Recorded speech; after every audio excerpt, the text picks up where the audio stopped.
So hey everyone, welcome back to my channel. Today we are going to discuss some different topics related to this database and management.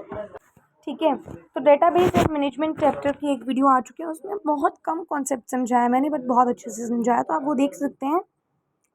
Database servers क्या होते हैं? तो database servers जो होते हैं वो क्या होते हैं? These are dedicated computers, actual database and run only the DBMS and related software. हमें मेनली RDBMS के बारे में पढ़ना है, बट DBMS के बारे में भी है थोड़ा, तो वो भी पढ़ना पड़ेगा. तो वही यहाँ पर बता रखा है कि ये डेटाबेस सर्वर्स DBMS में होते हैं, available on the database servers through command line और graphic user. The front ends database servers are referred as back ends. अच्छा, कि भाई ग्राफिक यूज़र इंटरफेस टूल्स जो हैं वो फ्रंट एंड्स होते हैं, और जो रेफर्ड और डेटाबेस सर्वर्स जो हैं वो बैक एंड्स होते हैं. Such type of data refer to as client server model. हमने क्लाइंट सर्वर पर एक चीज़ पढ़ा था web application and security chapter में, उसकी वीडियो नहीं बनाई मैंने. अगर आपने पढ़ा हो तो पता होगा आपको कि जो है उसमें क्लाइंट सर्वर है, सर्वर एक होता है, उसके क्लाइंट्स होते हैं. वैसे ही इसमें भी ये भी क्लाइंट सर्वर मॉडल है, जिसमें क्या होता है, डेटाबेस सर्वर जो है वो बैक एंड होता है, और जो भी कमांड लाइंस हैं, ग्राफिक यूज़र्स जो हैं, इसके क्लाइंट्स हैं, वो सब फ्रंट एंड्स होते हैं. ठीक है, अब हम पढ़ेंगे advantages of database. Advantages of database में सबसे फर्स्ट एडवांटेज आती है reduces data रिड्यूडेंसी.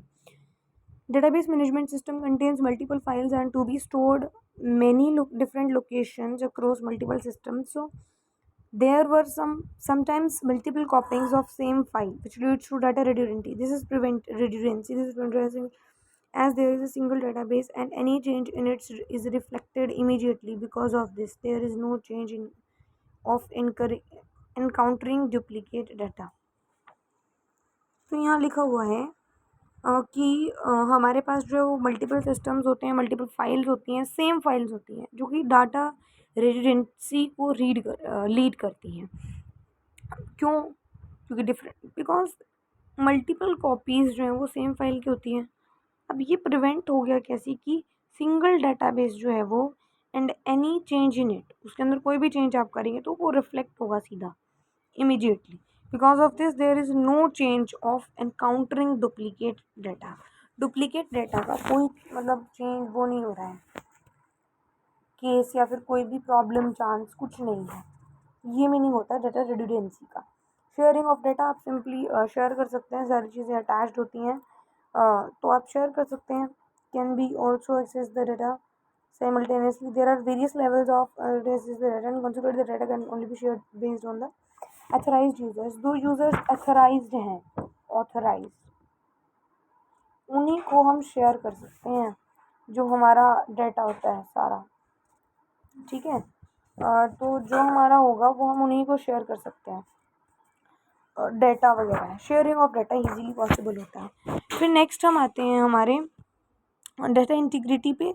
So means that data is accurate and consistent in the database. Data integrity is very important as there are multiple databases.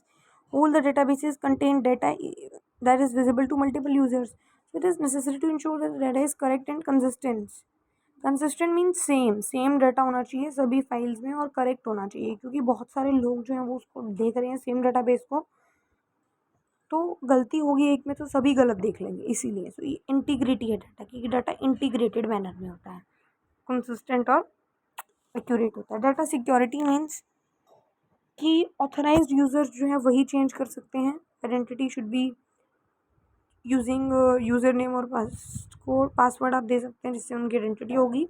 Unauthorised users should not be allowed to access data under any circumstance as it violates the integrity. Integrity को wallet कर देगा, integrity हमें wallet होने नहीं देगी.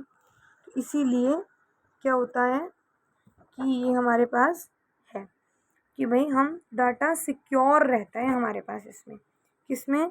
इसमें user name और password जो है वो मांगते हैं. ठीक है, और ऑथराइज्ड यूज़र ही देख सकते हैं हमारा जो डाटा होता है. आई थिंक सो विजिबल नहीं हो रहा है, हाँ दिख रहा होगा. प्राइवेसी, नेक्स्ट पॉइंट जो आता है दैट इज़ प्राइवेसी. प्राइवेसी से रिलेटेड जो नेक्स्ट पॉइंट है उसमें इन्होंने बोला हुआ है ये पॉइंट हम नेक्स्ट वीडियो में करेंगे। Thank you.